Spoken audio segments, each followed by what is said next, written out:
Muy buenos días, estudiantes. Hoy día vamos a comenzar con una unidad nueva.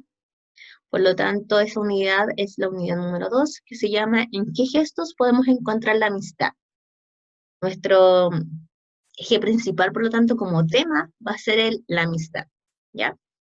Nuestro objetivo principal de la clase de hoy día es reconocer elementos del género lírico, ¿ya? Recordar, entonces, que el género lírico es uno de los tres géneros principales. Nosotros habíamos trabajado el mes pasado y género narrativo. Ahora vamos con género lírico, que es el segundo, y el tercero es el género dramático, que aún todavía no lo vemos, ¿ya? La lírica es un género que está asociado específicamente a lo subjetivo. ¿Qué quiere decir esto? A realidades que pueden ser interpretadas, depende el emisor o el receptor, porque prevalece específicamente la expresión de sentimientos, ¿ya? Como prevalece la expresión de sentimientos, lo que también nosotros podemos encontrar en la lírica, específicamente en la poesía, es un lenguaje figurado. Y el lenguaje figurado está asociado directamente al elemento de interpretar una idea de manera personal. Nosotros utilizamos el lenguaje figurado cuando queremos expresar sentimientos, pero no necesariamente diciendo las cosas tal como las decimos de manera literal, sino que le damos una segunda interpretación. Y eso se debe a que el lenguaje tiene dos elementos, ¿ya? La denotación y la connotación. La denotación es cuando el lenguaje es explicado de manera literal. O sea, una palabra significa algo adecuado de acuerdo a al significado que entrega el diccionario. Esas son las denotaciones, cuando algo es literal. No se puede interpretar de otra forma porque el diccionario señala eso. Esa es la denotación. Pero, en cambio, la connotación es cuando una palabra puede tener un significado subjetivo de acuerdo a la interpretación que tenga una persona o el grupo de personas, ¿ya? Una misma palabra puede tener estos dos niveles, la denotación, que es el sentido literal, y la connotación. Se lo voy a explicar con un ejemplo. Por ejemplo, ¿qué tan pesado eres? Significaría que la palabra pesado, que yo acá se los coloqué en rosadito, tiene dos niveles. La denotación, que es el significado del diccionario, y la connotación, que es el significado personal o grupal que le damos a esa palabra. Si yo te dijera, ¿qué tan pesado eres? Según el significado del diccionario, pesado significa cuánto pesas, ¿ya? Cuánto equivale tu peso. Por lo tanto, ahí yo te estaría preguntando cuál es el peso, ¿ya? Significado del diccionario. Pero si yo le pregunto a alguien también, ¿qué tan pesado eres? Un significado personal, la connotación, yo le estaría preguntando a alguien si él es enojón, si es, generalmente tiene quizás algunas características que lo hacen que sea un poco mañoso, ¿ya? Y que por lo tanto las personas lo consideren pesado, pero del humor, no pesado de cuerpo, ¿ya? Y ese significado de connotación, significado personal, se lo hemos dado porque atribuimos que el peso tiene que ver con la carga del humor que tenga unas personas. Entonces, una misma palabra, en este caso pesado, puede tener dos niveles. La denotación, que es el significado del diccionario, y la connotación, que es el significado personal que le entregamos a las palabras. ¿Ya? Por eso, en la poesía, lo que dice el poeta generalmente es un nivel connotativo, porque hay que interpretar. No es el significado literal de las palabras, sino que hay que interpretar e ir mucho más allá. Bueno, cuando nosotros leemos poesía, vamos a identificar que hay cuatro elementos principales. Ya hay más, y lo vamos a ir viendo más adelante, pero hay cuatro elementos principales. Una es el hablante lírico. Dos, el objeto lírico. Tres, el motivo. Y cuatro, el temple de ánimo. Esos cuatro elementos nosotros los podemos encontrar en un poema, ¿ya? Y vamos ahora a identificar cada elemento. El primer elemento es el hablante lírico. El hablante lírico, en la lírica, en la poesía, es lo que nosotros conoceríamos en el género narrativo como el narrador, ¿ya? Que lo conocemos y lo hemos visto más anteriormente. En el caso de la lírica, el hablante lírico también es la voz, ya es como un narrador, pero se llama hablante lírico. Entonces, cuando yo te haga la pregunta, ¿quién es el hablante lírico? Te voy a estar preguntando quién es la voz o el ser ficticio que está hablando, ¿ya? Y esa voz tiene la función de contarnos lo que está sintiendo el poeta. Por lo tanto, el poeta es el creador y el hablante lírico es la voz que expresa esos sentimientos del poeta. ¿ya? Por lo tanto, esa voz es creada por el poeta también.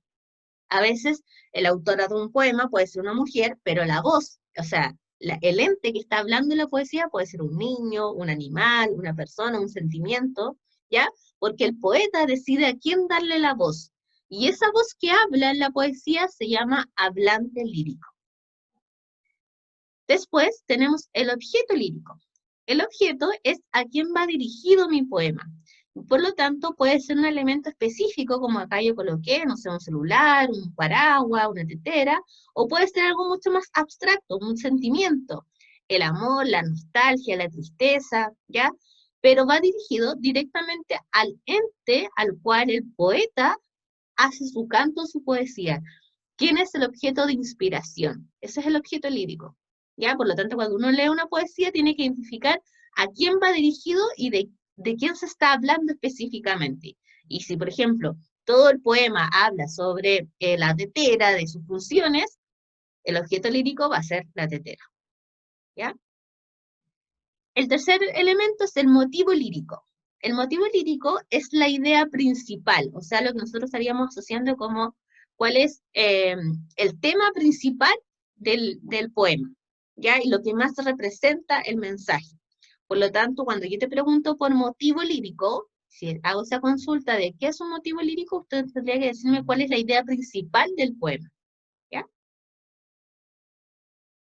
Y el último elemento es el temple de ánimo. Yo acá les coloqué de una película, estos seres representan específicamente un sentimiento. El enojón, la furia, el miedo, la tristeza y la alegría. ¿Ya? ¿Por qué les puse esto? Precisamente porque el temple de ánimo significa el estado anímico del hablante, o sea, el estado anímico de la voz que está diciendo este poema. ¿Ya? ¿Qué siente? Si siente enojo, si siente rabia, si siente amor, nostalgia. Ese es el temple de ánimo, el estado anímico del hablante lírico. ¿Ya? Entonces, resumiendo, hay 4 elementos principales: el hablante, el objeto, el motivo y el temple. Ya esos se encuentran en el poema. Y dependiendo también lo que el poeta quiera explicar, hay 2 niveles de la lengua. La denotación, que es la parte específica del diccionario, y la connotación, que es lo que más vemos en poesía, que es el sentido figurado, donde nosotros tenemos que interpretar. Entonces ahora, ustedes van a tener que hacer una tarea. Y esa tarea está en la página 94 a la 100 de su libro. No se asusten, no es que sea tan extensa. Lo que pasa es que tienen que leer poemas.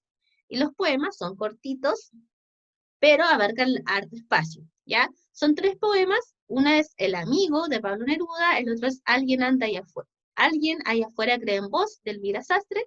Y el último es Amistad de la luna. ¿Ya? Son 3 poemas y debajo de cada poema hay preguntas.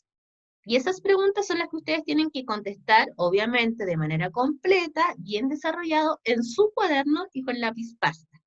¿Ya? Yo se lo voy a mostrar ahora. Este es un libro, por ejemplo. Te van a la página 94 y ahí está el primer texto, que es Amigo, de Pablo Neruda. Bajan y ahí están las 3 primeras preguntas del primer poema.